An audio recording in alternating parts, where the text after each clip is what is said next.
চাঁদপুরে বাড়ছে আখের আবাদ।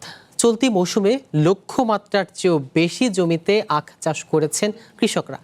আবহাওয়া অনুকূলে থাকলে গত বছরের লোকসান কাটিয়ে এবার লাভের প্রত্যাশা তাদের। তবে সরকারি সহায়তা না পাওয়ায় অভিযোগও রয়েছে।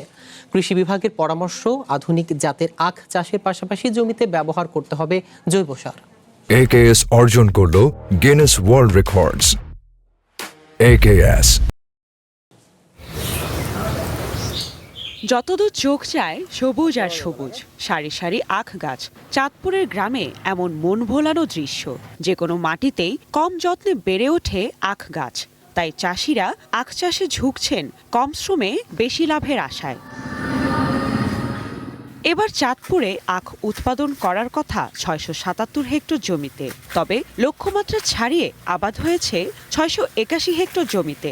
আধুনিক জাতের মধ্যে চাঁদপুর গ্যান্ডারি ও রংবিলাস অন্যতম।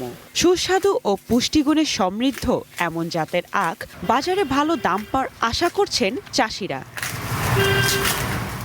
আবহাওয়া অনুকূলে থাকলে কাটবে গতবারের লোকসান, লাভের মুখও দেখবেন কৃষকরা। তবে মাঠে কৃষি বিভাগের সঠিক সহায়তা ও সরকারি অনুদান না পাওয়ার অভিযোগও রয়েছে তাদের। এতে ভয় থাকে লোকসানের। তারপরও অর্থকরী ফসল হওয়ায় প্রতি বছরই বাড়ছে আখ চাষের পরিমাণ। 2 বছরে আমার 30 লক্ষ টাকার মতো লস হয়েছে। এভাবে যদি লস হয় তাহলে তার আমি গৃহস্থী করতে পারবো না কন্টিনিউ। কৃষি অফিসের থেকে কোনো সহযোগিতা কোনো কিছু পাইতেছি না। কৃষি অফিসার যদি আমাদের একটু সহযোগিতা করে তাহলে আমরা একটু কিছু উঠবে দিকে উঠতে পারতাম।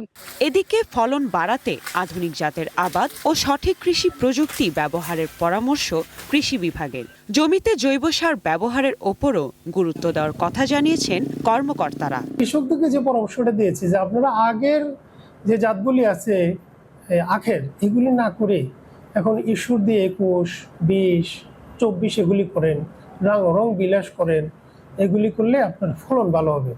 জেলা কৃষি অফিসের তথ্য অনুযায়ী চাঁদপুরের 8 উপজেলার মধ্যে সদর ফরিদগঞ্জ, মতলব উত্তর ও হাইমচর উপজেলায় সবচেয়ে বেশি আখ উৎপাদন হয়। কৃষি বিভাগের প্রত্যাশা, আধুনিক প্রযুক্তি ও উন্নত জাতের আখ চাষ সম্প্রসারণ করা গেলে আগামী মৌসুমগুলোতে উৎপাদন আরও বাড়বে। পাশাপাশি জেলার কৃষকদের অর্থনৈতিক উন্নয়নেও গুরুত্বপূর্ণ ভূমিকা রাখবে আখ চাষ।